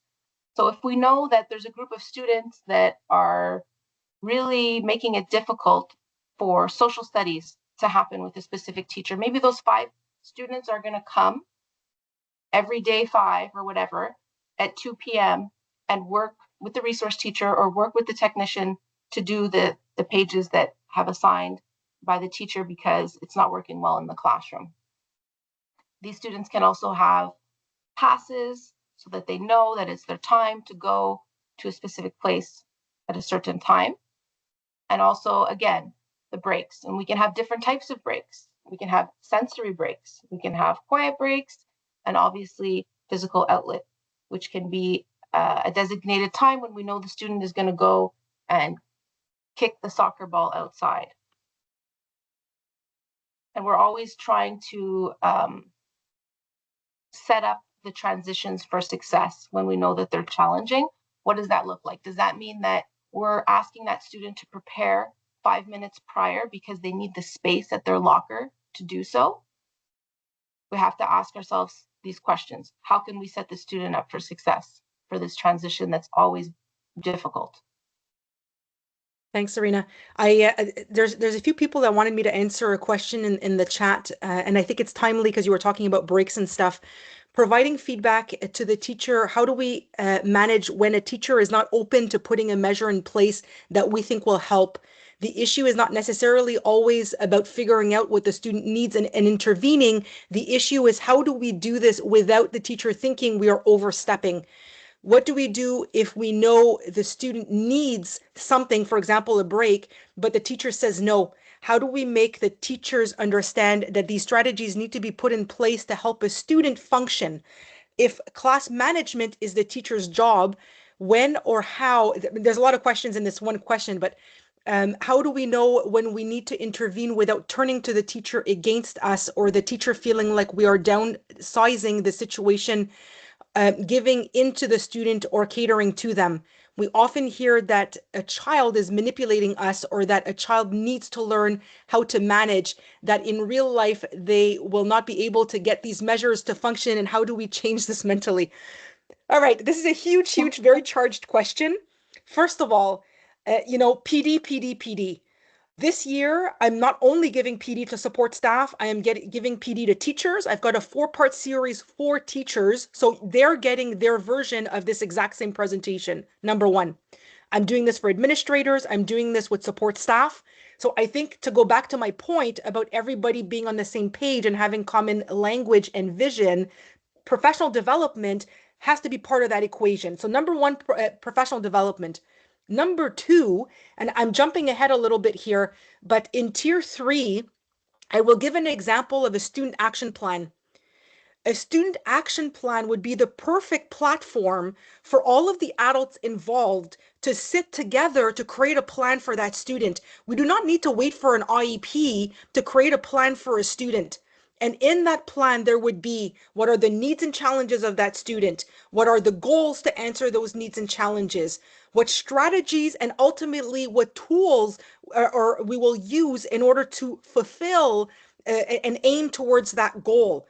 We are meant to do this as a team. The teacher should not have the sole decision about how a student at tier 2 and 3 is being supported. It has to be a team decision with the teacher, with the support staff, with perhaps the resource teacher, with the administrator, with perhaps a consultant and or professional, more at tier 3 than tier 2, but there needs to be a consensus about what the student needs. And if the teacher is against the plan, then the administrator should be part of that conversation to help the team in majority to come together. I have to say, very rarely have I had a teacher disagree with a strategy if I have taken the time to explain why we are using this strategy, for what purpose. Oftentimes when I get resistance from teachers, it's because they're not understanding of the purpose of the intervention. They're seeing the tool as a toy. Like, for example, a student who goes to the Oasis and plays Legos, if the teacher doesn't understand that using Legos is actually a tool to help the student recenter themselves, to help the student let out some of that emotion, and to have a sense of control as they're building their structure and so forth. There's a purpose to Lego. Lego can be used for fun and entertainment, and it's a toy, but if it has a specific purpose and that we are fitting it within that, it becomes a tool. By the way, I did a presentation with Zarina last year on tools versus toys, and we take the time to walk through all of the different measures, from brain breaks to flexible seating to different sensory and fidget tools, and why their purpose is and why we should be using them, and the value of them. So that would be yet again another resource, another PD session that could be taken by teachers. But ultimately, you're meant to be working together. It's not meant to be that the teacher is the boss and that you guys are working underneath them. You're supposed to be colleagues, and you each have your own specialty, and you're meant to complement each other. And so to me, this becomes staffing issues when there starts being conflict about who has the last say on certain things. You're meant to complement each other, and administration should get involved with that. And to instill in the team, it's supposed to be a team effort. The point of the pyramid of intervention is to help bring everybody together, to work together as a team. And so I hope I've kind of answered, at least in part, some of these questions. But to me, it's all about professional development. It's about having a clear, concrete plan and explaining what's the purpose of these different things. And it's about, once we have the plan, then everybody needs to follow through with the plan. And if there's people who are resisting it, then sometimes having, the consultant and or the professional come from the board to be able to coach or to support or to assist, sometimes that could be helpful as well to have an outside neutral person to help give perspective on certain things. So yeah.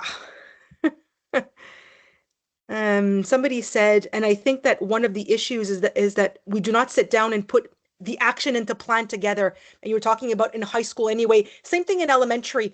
I strongly believe that we're often in the here and the now in the crisis intervention, and we're not being enough reflective. We're not taking enough time to take a step back and to plan. It changes everything to plan, because not only will all the adults be on the same page about what to do and why they're doing it, it will help us to collect data and to see, does the plan work? Or should we adjust the plan? How do we know to affect change to if there's no plan in place? So important to have things written down. Okay, I'm conscious of the time, so there might be a few slides that I'm gonna quickly go through. In terms of attachment and posture, I have put down in this presentation examples of what we can do as adults in our attachment strategies and our posture that will be increasingly more specific to the student's need as we go from tier 1 to 2 to 3. So I'll invite you to go and read this slide.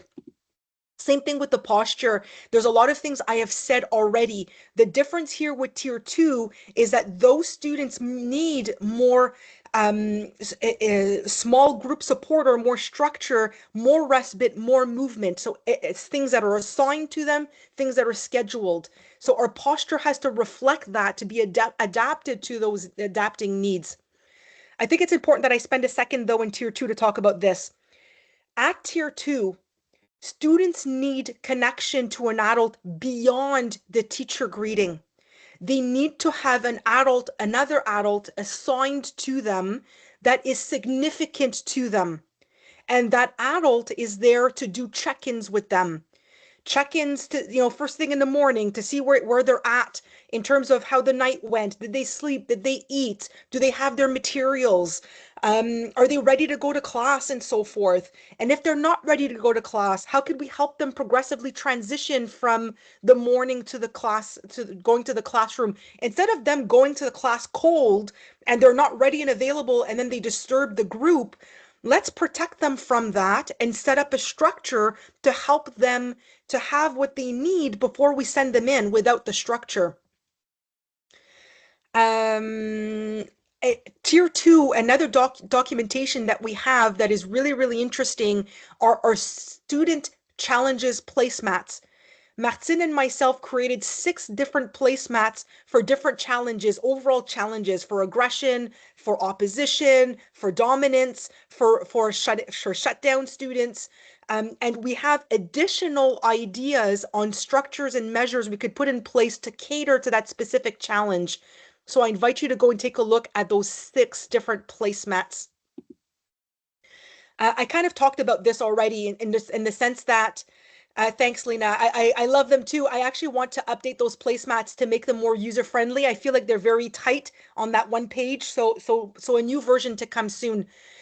In terms of making sure that tools are tools and not toys, we have to make sure to introduce the tools, the proper use of the tool. We explore which tool works for them, which one's adapted, putting the structure around the use of the tool, the what, the when, the where, for how long, how do we use it appropriately, what does it look like to use it appropriately, setting it up for them, accompanying them through it, and making sure that safety is number one in the use of some of these tools.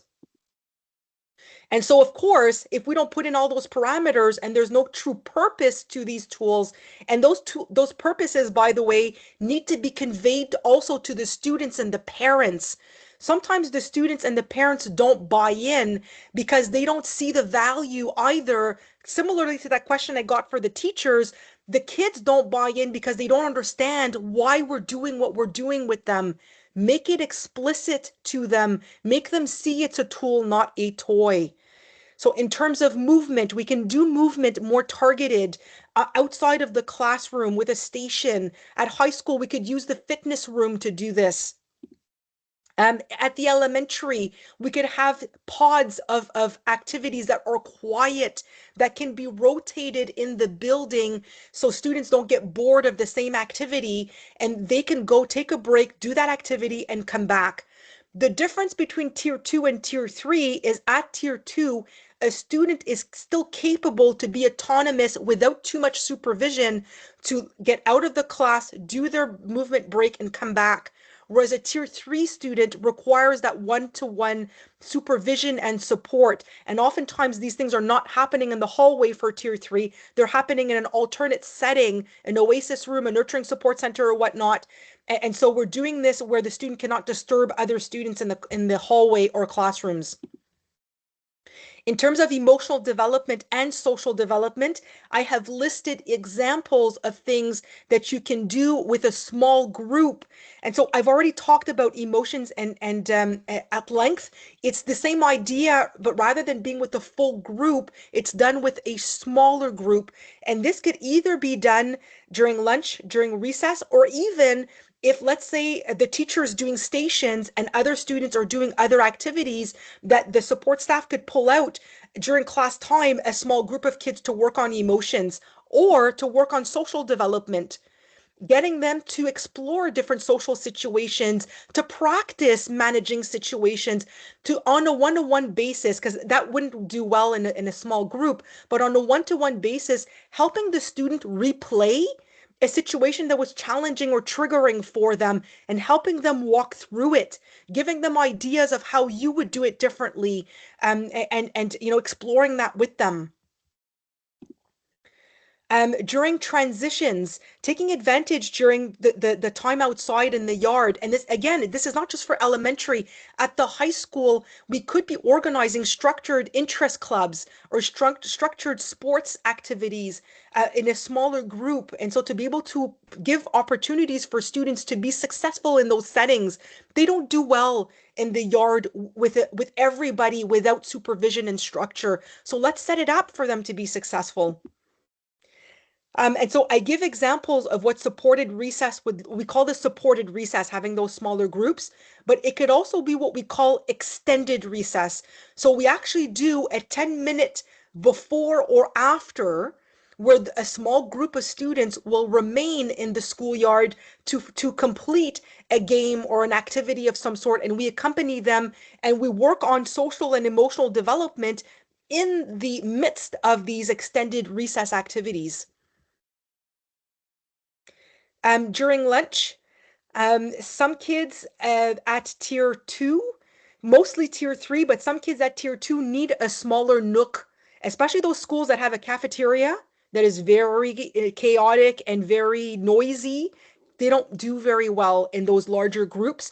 And so to have a place where they can eat, where there's less kids, it's more quiet, there's an adult there, the adult can model about eating and so forth, could be a terrific idea to put in place.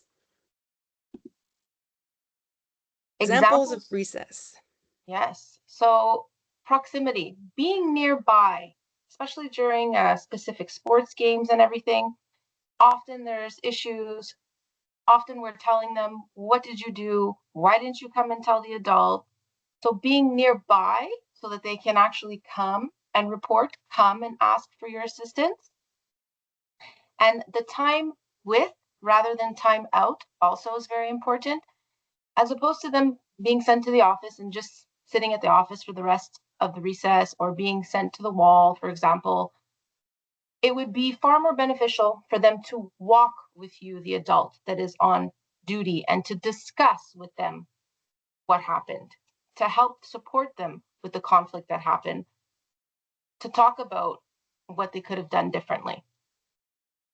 And also during those competitive games, whether it's football or soccer, usually there's, you know, problems that occur.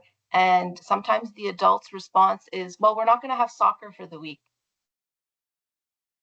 But could we not be the referee for that game or assign someone else that could be the referee for that game so that we avoid those constant difficulties that happen? Because we know the students, they need to be busy at recess. They need to be doing those games. Otherwise, what's happening? They're just going to walk around. They're not going to know what to do. They might get into fights.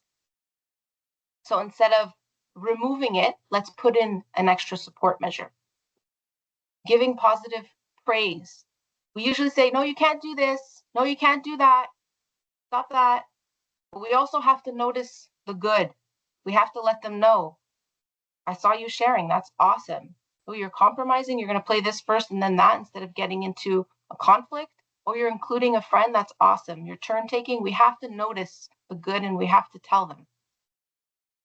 Including a friend. Often, if we have support measures that are put in place for our tier students, they feel, I want to be with my other friends. So it can be challenging. So if we let them invite a friend to their sheltered recess or to their sheltered lunch, it can help. And also during a transition, we can, if the adult is not going to be available to support the transition, sometimes we can have a buddy system where an older student can come in and can help that transition by supporting the student. You know, I tend to notice that we put so much time and effort and measures during class time. And when it comes to recess and lunch and the schoolyard, oftentimes that's where school teams fall short, I feel, where I've gone to visit and observe.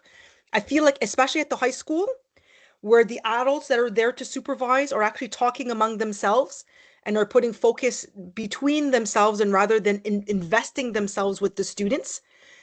If we were to invest time and structures and support measures during lunch recess in the schoolyard, how much more we would be more successful in the general classroom management sphere of things.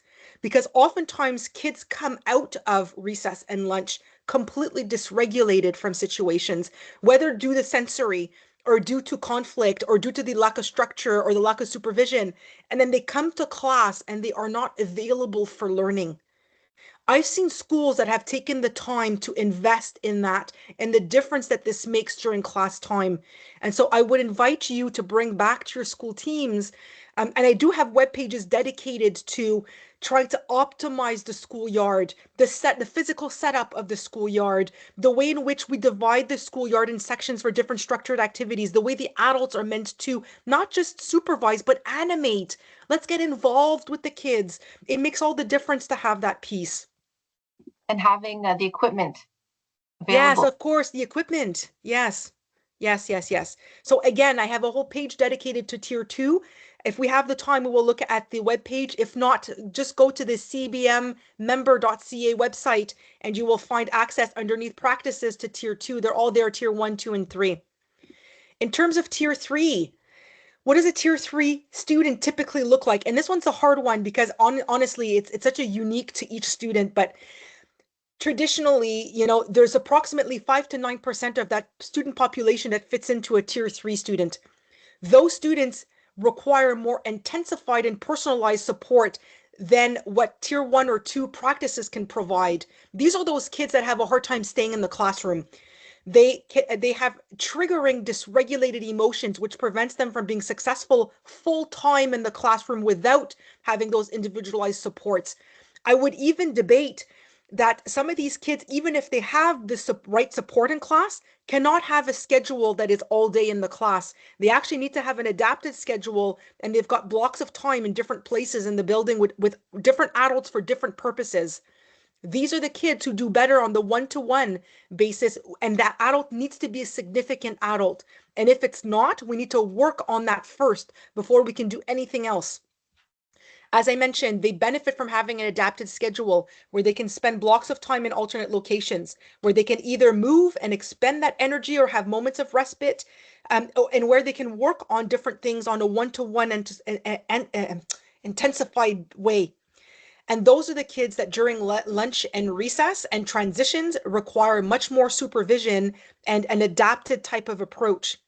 So I wrote here at the bottom, it's important to have clear and an explicit action plan. So when I was talking about the action plan before, even more important for a tier three student to have this in place.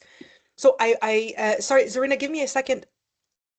Before I move on to your slide, I just want to really quickly show that, where is it? That action plan. So that's what I was talking about before, having the student needs, the goals, the strategies, and then you attach the measures and the tools to those so people know concretely, why am I using this measure for this strategy, for that goal, for this need? All right, sorry, right there. No problem. So what does that look like at tier 3? So these students are for sure having daily check-ins. And again, it can be multiple times a day that we have these check-ins, or it's maybe always after a transition. And we also have end of day checkout. We're involved in creating that adapted schedule. What does it look like? Does it look like the mornings are going to be in the class and the afternoons are going to be in the Oasis? Does it mean that we're going to have blocks of time in the Oasis? We have to make an adapted schedule. Introducing and modeling while they're with us in another location, we can show them how to use specific materials and tools, how to use them properly. And we're going to, again, similarly to tier 2, but more specific, we're going to be creating materials, visuals, and also always collaborating with everybody, especially during the debriefing. If there was a crisis, we're involved in the repair and the recovery process. All right, next slide. Some examples. Yeah, Zarina, don't feel like Adapted. you need to jump into everything. Just pick and Yeah. choose. So adapted workload. So just because everybody in the classroom is doing X, Y, and Z doesn't mean that this particular student can do all of that. So we might look at reducing the workload to what that particular student can do. And these are the students that we're modifying their schedules significantly. So they might be coming for half days, or they might have reverse integration going on where their hub has become the NSC or the Oasis, and they're going for visits into their classroom. And we're also integrating plans from professionals, OT exercises, activities from the art therapist. All that is going to go into their schedule. And usually these students, we have like a prolonged morning check-in. Sometimes we do breakfast activities. We might have to go through and review the daily schedule with them. Yeah. These students, sometimes we do special projects during class time, something of their interest. But again, it's academic. These students, we can join them into extra gym class. They might also be a helper within the school, helping with cleaning something, helping with younger students. We're trying to be creative and making them have positive experiences within the school. Mm. I don't know if you guys are noticing, but as we're moving forward from tier 1 to 2 to 3, we're not necessarily working harder for those kids, or that we're doing the same things but more like harder. We're, as I mentioned at the beginning of this presentation, we're at tier 3, we're meant to share the responsibility of those kids. We need to bank onto the structures and routines and the adapted schedule to help them have an easier time to be able to manage in the day. I think that where sometimes adults kind of spin their wheels and get frustrated with kids is when we're not diversifying the support measures. And so help yourselves to help them. You can bank on the structures and the measures to help you facilitate your role, because if not, it becomes exhausting for any single adult to try to get them to get through their academics. I don't know if you guys have noticed, we haven't talked much about academics. Not that there's not place for academics, of course there is. But these things will happen in good time with the right structures and support measures in place. So help yourselves to help them. Make your job easier, because if not, it just becomes exhausting. And that's what happens when we don't work strategically and systematically, and as a system, we exhaust ourselves, and then we lose valuable personnel. People go on burnout. Then we have, people change their careers, and then we have a hard time finding other people to be able to replace. So let's work differently. I did a presentation at the beginning of the year called Reimagining Education, and that's exactly what I talk about during this presentation. Our clientele has shifted. We have never had more complex cases and mental health issues than ever. And there's a reason for that. Our society has changed for different reasons. And so we need to work differently to make this work. We shouldn't be doing the same old, and think we're going to get a different result with the same approach. This is actually the definition from Einstein on insanity. This idea that we think that if we do the same thing in a loop and that we're being consistent with the same approach, that we're going to get a different result. We're not going to get a different result. We need to work differently. And so, in terms of our attachment, in terms of our posture, in terms of the structures around, I put a whole slide here on de escalation strategies at tier three. And so, obviously, we do the best prevention that we can, but sometimes, especially with our tier three explosive kids, things escalate. And so before we resort to restraints and isolation, and by the way, that should be the ultimate when there's nothing left and there's imminent danger, what are our options in terms of de-escalation strategies? So I invite you to go and take a look at those. Those of you who have taken the, I forget the name of that training that you guys do at Riverside for crisis management, but they talk a lot about that during that training. What is it, Zarina? CPI? Well, CPI was the original one, but Riverside for the last couple of years have been doing their own in-house crisis prevention management team, I think it is. Management. Oh, CMT. Thanks, Lena. So it's crisis management team.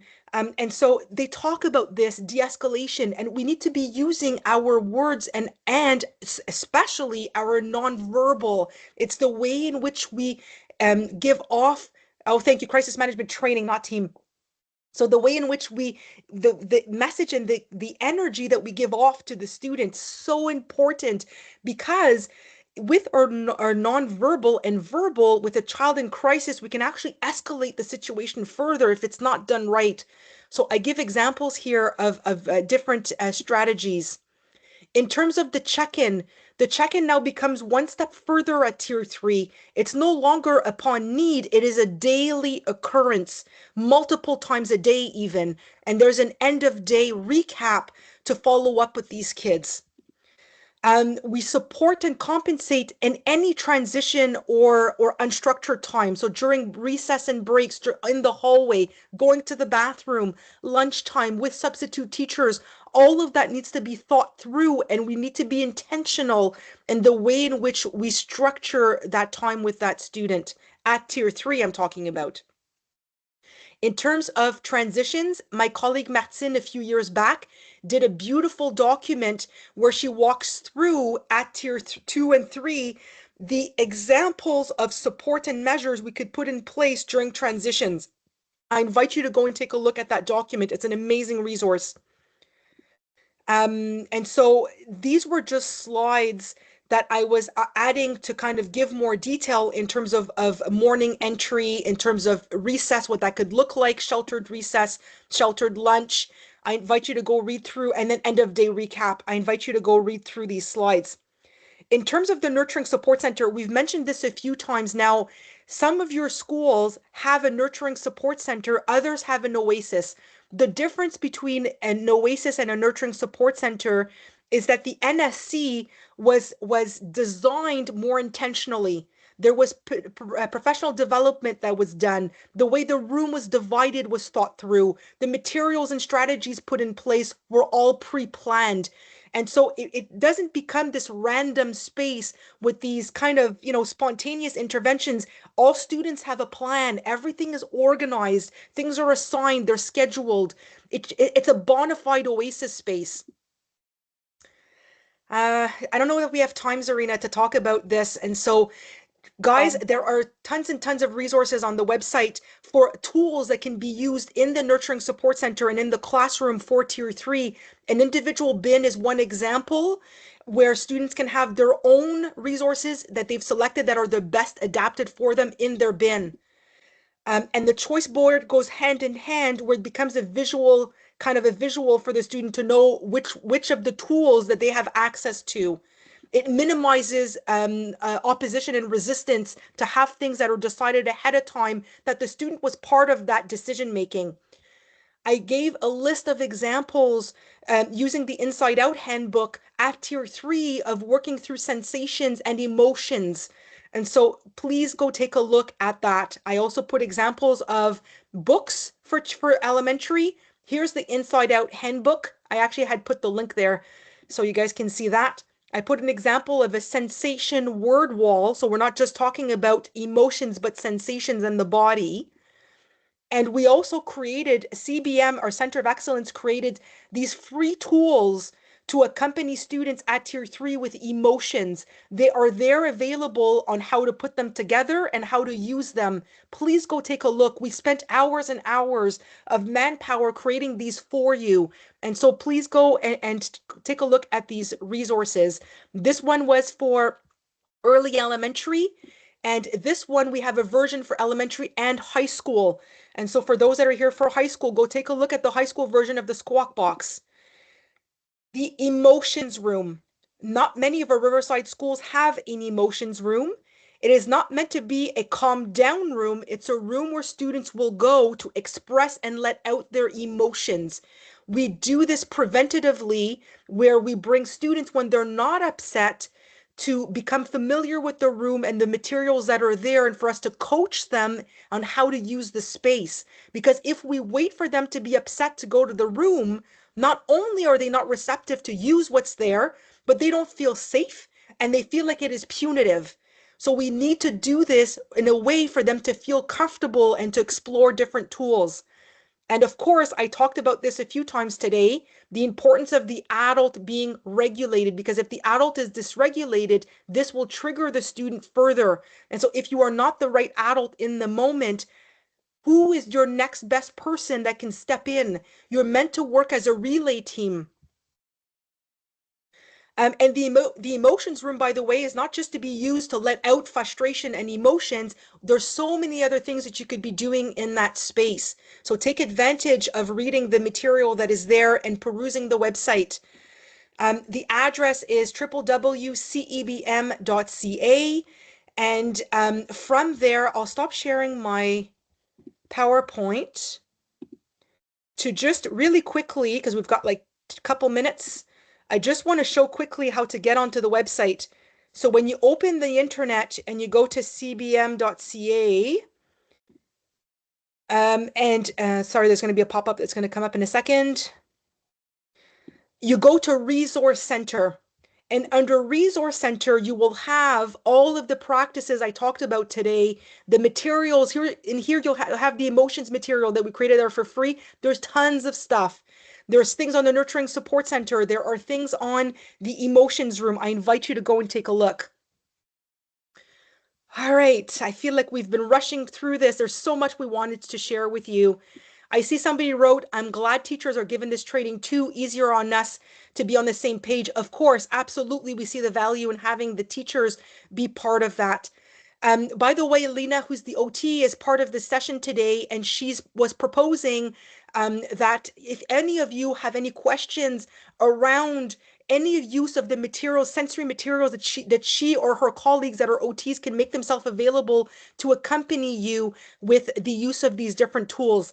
She's also mentioned in the chat that if isolation and restraint are done more than a few times, OTs or the psychoeducators must be contacted to make a plan because of the law 90. We're not supposed to do repetitive restraints and isolation. We need to look into an alternative plan for those students, and our professionals need to be in the know of this. Somebody wrote, administration department will be given this training as well. Yes, last year I gave a 5-part series training to support staff, to administrators on this a little bit, but I'm going to have an ongoing training with them as well. They are all familiar with the pyramid of intervention. I've spoken to unless there's a brand new principal that came in this year, all those that were there last year and that were there at the beginning of the year at the retreat heard me speak on the pyramid of intervention. So they are aware and familiar. So yes, absolutely. Are there any other questions in the chat that we've missed? I think there was one comment, but it was not a question, it was a comment. Anybody else? We've got a couple minutes left. I would like to ask a question. There was so much. I hope this was useful to you. Go back and take the time to read through the slides, on your own. Talk about this with your colleagues, with your team. Go and visit the website. These are things that take time to plan. It's not just about having this at the top of your mind. It requires time and space and to be able to create materials. Oh, somebody wrote, as a new attendant, I can't thank you enough for this. It has been very helpful and informative. It's my pleasure. I'm really happy to hear that this has been useful. And by the way, Zarina and I have a follow-up presentation for support staff on February 14th. And so we will be working on myths around general classroom management and behavior support. We invite you all to come back for this follow-up session for this other webinar. So thank you so much, everybody. Have a wonderful rest of the day. Enjoy the weekend. And I hope this has motivated you and given you some ideas. So thank you so much, everybody. Bye. Thanks for joining. Thank you, Zarina, for doing this with me as well. Thank My you so pleasure. much. Thanks, everybody.